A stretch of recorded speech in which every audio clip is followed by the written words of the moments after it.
people. Oh, am I live?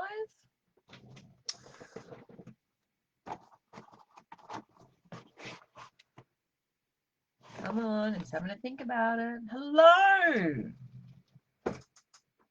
Welcome to Sunday morning. Hopefully I've got a few people on this morning. Just give you a second. I'll give you a second while I actually find myself on Facebook. On my phone. Oh my goodness, yawning. Yawning. It's because I was up late partying. No, we weren't really. Those that joined my virtual party last night, some of you might back up for this morning. Just turn my volume down, turn this on so I can see comments. Beautiful. Put that there. Okay. Rightio. So this is the tutorial I was supposed to do. I don't even know when. During the week, last week, yesterday. No, Friday. It was supposed to be Friday. It just wasn't at all organised, really.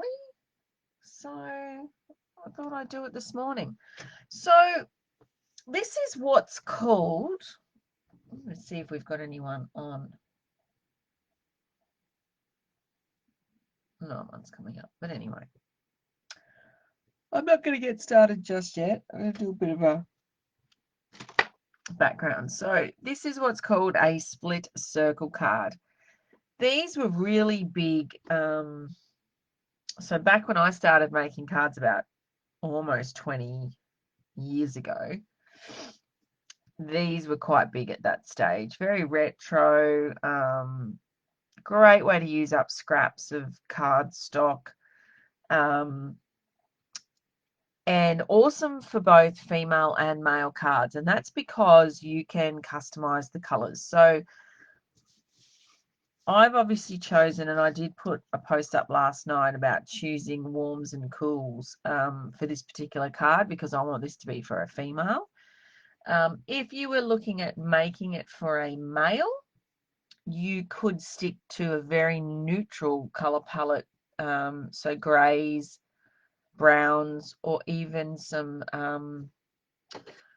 even something like that would be perfect for a guy. Pumpkin pie would be another good one. So once you see how it comes together, you'll see how you can do both male and female cards with it. So like I said, it was very big in the 90s, and I've just kind of noticed in the last month or so, a lot of people doing these sort of cards again. And it has, like I said, it's been about 20 years since I made a card like this. So shows you how old I am. The other thing, there's probably two techniques that you can use. Within this technique, there's other techniques that you can use. So once you sort of get the initial basic technique down right, you will be able to go for gold. Okay, so we should have a white card base. Now I am using. I have something else. No, you're not having anything else to eat. Go away, please. No. I have something else. No. I just have one thing. Yes. Mate, I am videoing. Go. Oh my God, the kid is eating me out of house and home. I don't know where he puts it. If I ate that, I'd end up like, I mean, I'm pretty big now, but I'd be bigger. Anyway, I'm using circle dies. Now, we Stampin' Up obviously sell nested circle dies. I had these long before I joined Stampin' Up, so I just use these. They're fundamentally the same, and they do the job. So I've chosen, obviously I haven't chosen the smallest one because that's it there. I've chosen the next one up, and I've chosen five. I think five. Again, that comes back to design principles where we want odd numbers. So I wouldn't go 4 or 6, if that makes sense, which is why I chose 5. if you were just using one color palette, which again is another technique within this technique, you could go up to 7, but you've also got to think about the width of your card and where it's all going to go. The other reason I like these cards is because I like to have multiple layers on my card. So I will have the base card, then I'll often have a matte, then I'll often have 2 or 3 layers above that. I am in a situation at the moment where I am trying to minimize the number of layers that I have on a card because I find it challenging.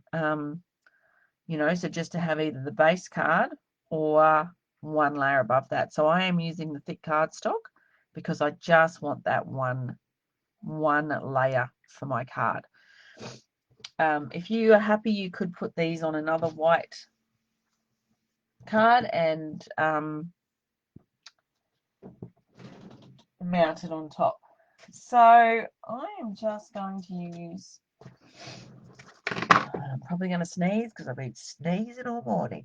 There's something in the air outside which is not agreeing with me.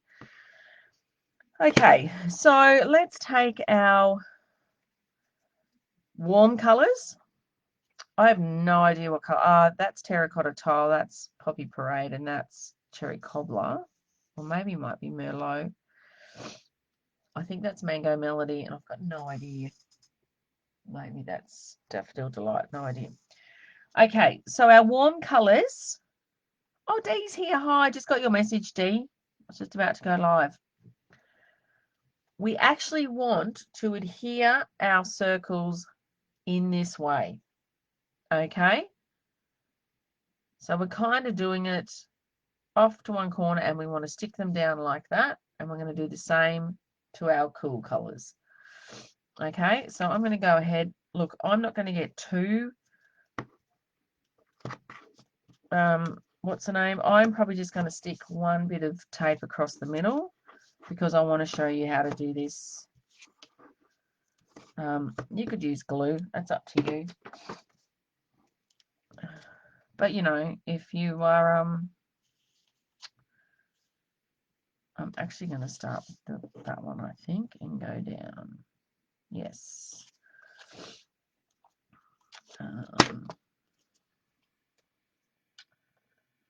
Okay. And you want to line it right up to that edge. I'm just going to see if I can get in a little bit closer to what I'm doing.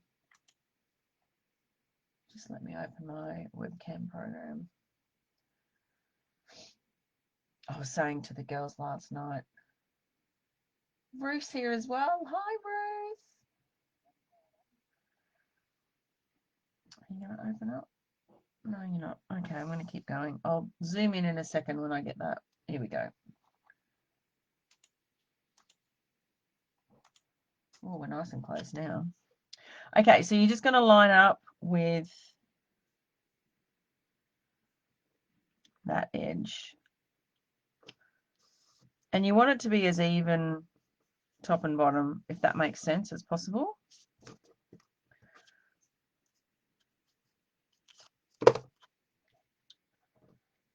There we go. Like I was saying, I used to make these about 20 years ago. So they are definitely, from what I've seen, making a comeback. And I'm just using just one strip of tape for this, purely just to get it done. If I was actually going to give this to someone, you know, crushed curry could have been a better colour on that, but anyway. And this is where sometimes colours are just not going to matter. Okay, so at the end of the day, once they're all stick down, that's what you're looking for. Okay, and we're going to do exactly the same with our cool colours.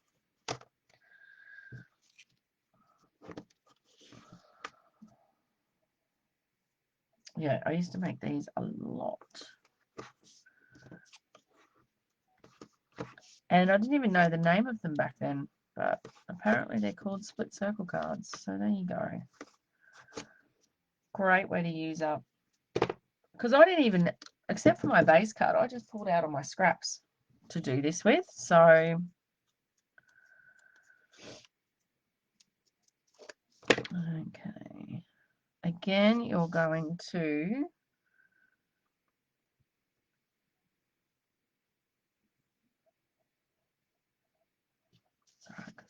it around. So it can go that way as well. So it's not going to matter which way we use it.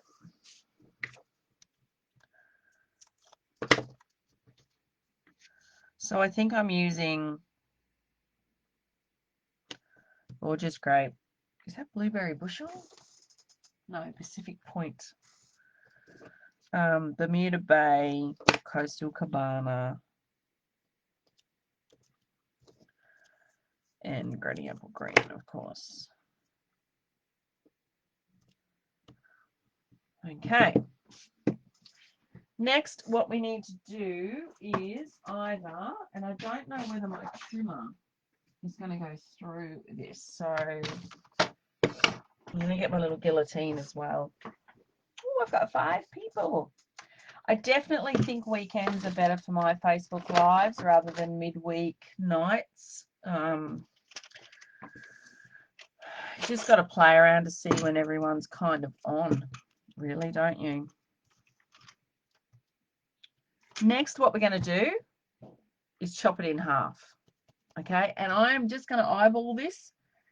If you really want to get down to it and get technical, I am sure there is a mathematical way that you could work out how to cut this in half. But I'm 45 and I'm not about to go and work that out. I don't have the bandwidth in my head. I suppose I could get as close as... So, what are we? So that big circle is almost 2 3/4 inches. So let's have a think about this. It may even be better to do it on the trimmer. Back in the old day, we just used to cut it with our hands.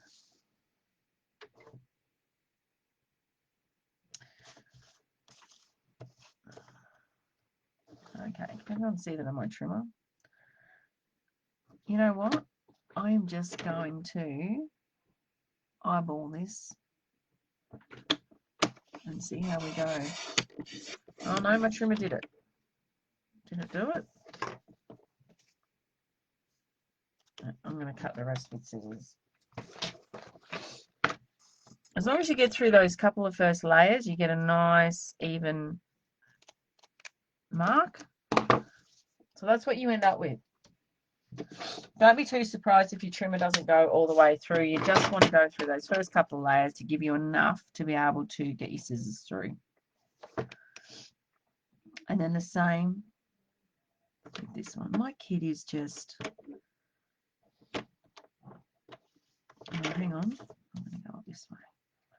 Start with the less of the layers for the trimmer to go through, and then go through to the where the most of the layers are.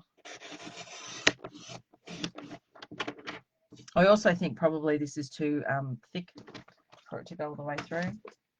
That's fine. We just want that nice straight line that we can then cut with our scissors. And we're done.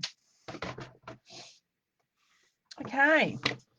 I didn't get a sentiment. I didn't get a what's the name out.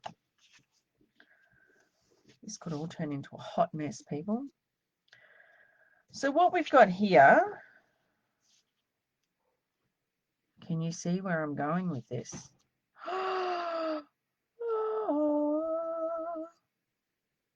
Now, just let me. This may very well be too big. I may have to just do something design-wise to fix this up. Yep. Well, it's not actually too big. It's not going to do what I want it to do. So, unless I move them a bit further, but then that. So there are a couple of things you could do here. You could actually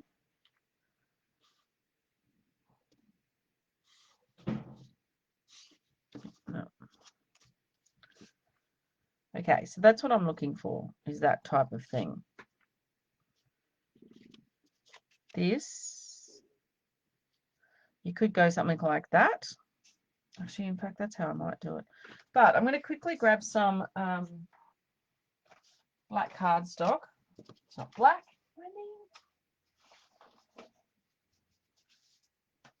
And I'll show you something else you could do. Get the tape. Out. Out. I need it. Out. Just doesn't get it, my kid. So that's quite good. I would be happy doing something like that. I think that actually looks pretty cool. You can see where I've gone with that. The other thing you could do is if you wanted to bring those circles closer together, and I will quickly just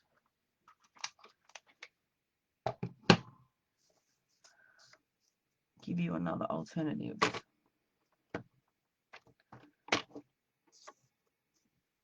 So I'm just going to use our banner punch for this.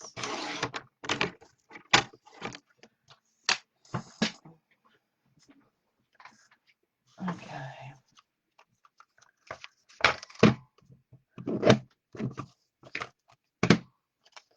So if you want to bring those circles closer together, say you wanted them to sit like something like that.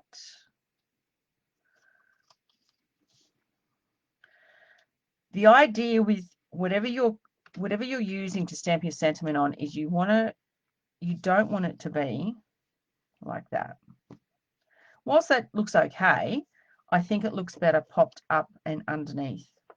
Just think it looks a little bit finished off a little bit better, if that makes sense. So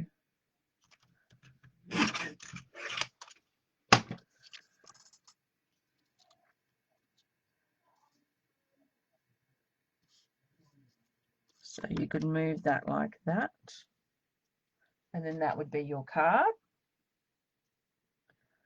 And you would put, maybe put a pearl or a diamante or a brad on that end, and that's kind of moving them right off center, and you've got that nice black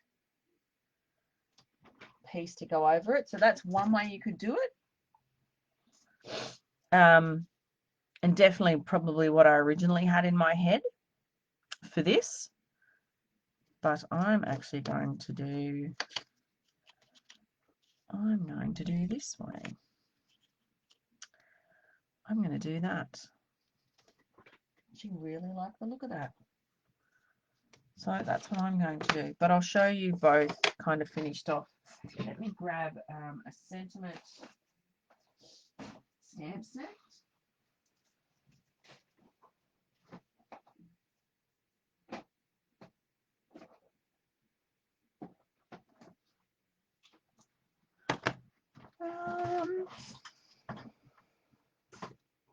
Let's do the Thinking of You with All of My Heart.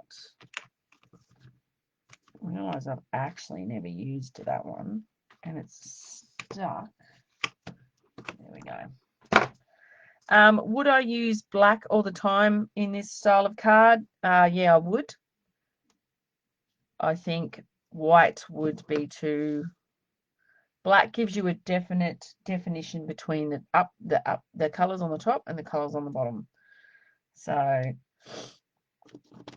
or you could go like this. We could move these around. I don't know. I don't know whether I like the green on the top.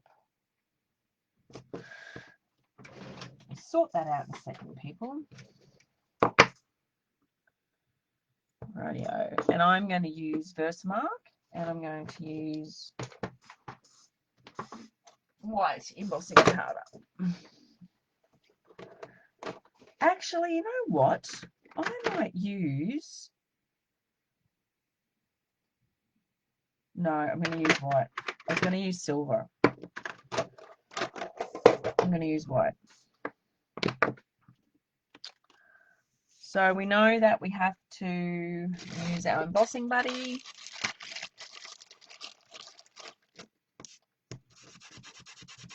Let's give that a bit of a, whatever it's called.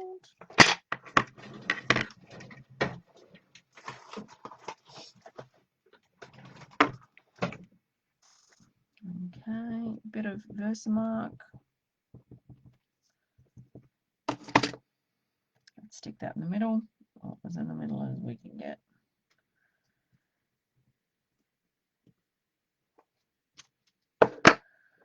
You all know how this works.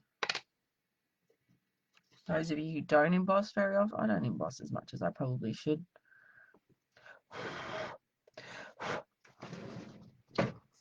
Then we just try and find a fine tip paintbrush to get some of that excess off.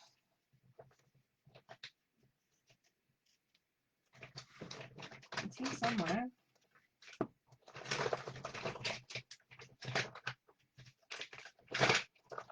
There it is. I just use a paintbrush to get that off because we don't want white everywhere. Or we don't want white powder everywhere. Whilst the embossing buddy stops it most of the time, sometimes it just doesn't.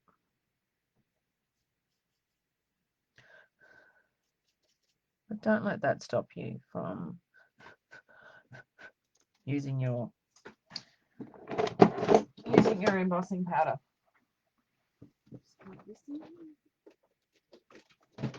Probably get loud for a second here, people. Let's get loud. I don't even know where my tweezers are. Get ready to burn my fingers.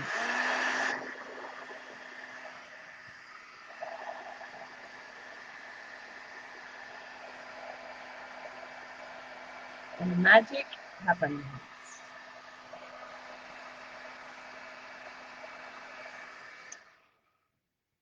Right. Pop that over there. I don't keep my embossing powder, people. When I use it, it goes. Because I find it picks up too much dirt.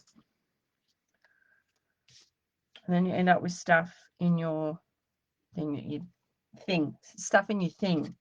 Stuff in your embossing powder in here, which shouldn't be in there, like bits of, I only started doing that at the start of the year. I don't keep my embossing powder.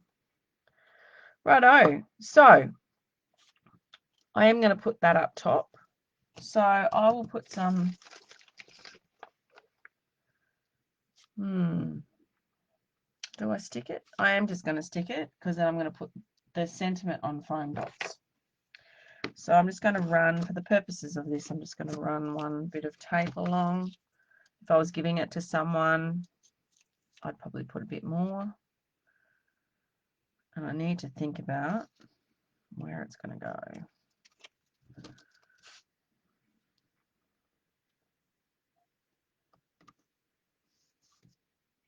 Okay. Now this one, this is where you need to get a little bit. Once you've done these a few times, you'll know where things need to go.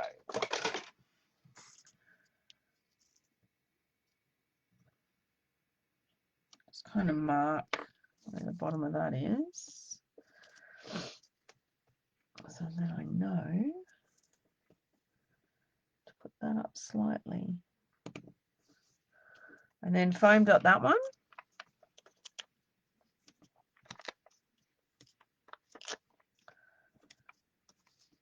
Oops. Just 3 on that. You can pop some more on if you like.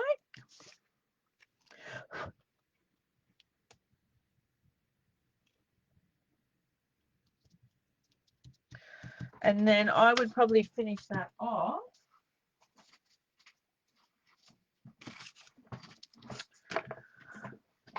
maybe with, let's go all out, girls. Let's get some bling going on.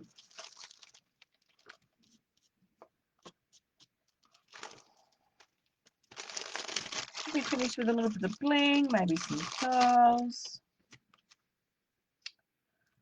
I haven't got any big ones, so it'll have to be just little ones today.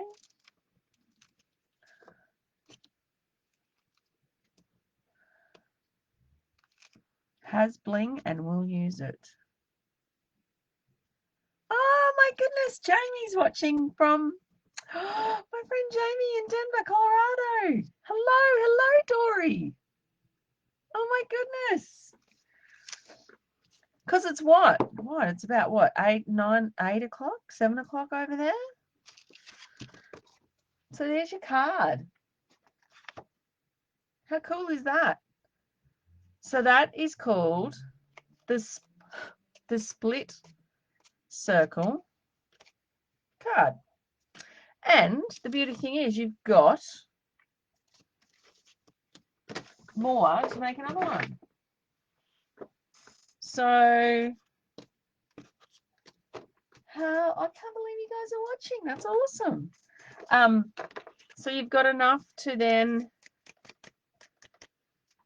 do another one. So you essentially get 2 cards out of at 7:30 p.m. Yeah, I thought so. You've essentially got can make another card. Now, what I might do is during the week, I will put some pictures up of different other techniques that you can use within this technique. So, and maybe some ideas for some guy cards as well, because I know you guys like those. Some of you guys like those. So that's basically it. Very effective, very simple, great way to use up all your leftover bits of cardstock. You can use any color combination. You could go down into the color families and just choose the color families, particularly with Stampin' Up! Makes it very easy to do that. I would suggest always using a darker color here. I just think it sets it off better, and then adding some gems and you're done. So that's basically it. That's my split circle card. And feel free, I'll save this across to my YouTube channel so you can find it easier and watch it later. But hope you all have a great day, great weekend, and I promised my kid a new DVD I promised Nash a new DVD for Christmas, for school holidays, so it might keep him out of my hair for at least a day. So I'm off down to the shops. All right, thanks everyone for watching. Nothing like what I expected. I know what I'll be doing this afternoon. Yes, I know, Dee. Black, grey, white. Yes, definitely. So, yeah, it's and I know you all have circle dies because they're one of the staples in every crafter's room. So, just gives you a new, and I think they kind of get not forgotten about, but I don't often use my circle dies, so this is a great way to do it. So, I hope you all liked that, and we'll be putting up another free tutorial in the next couple of weeks when I think about what we can do. Thanks, guys. Catch you later.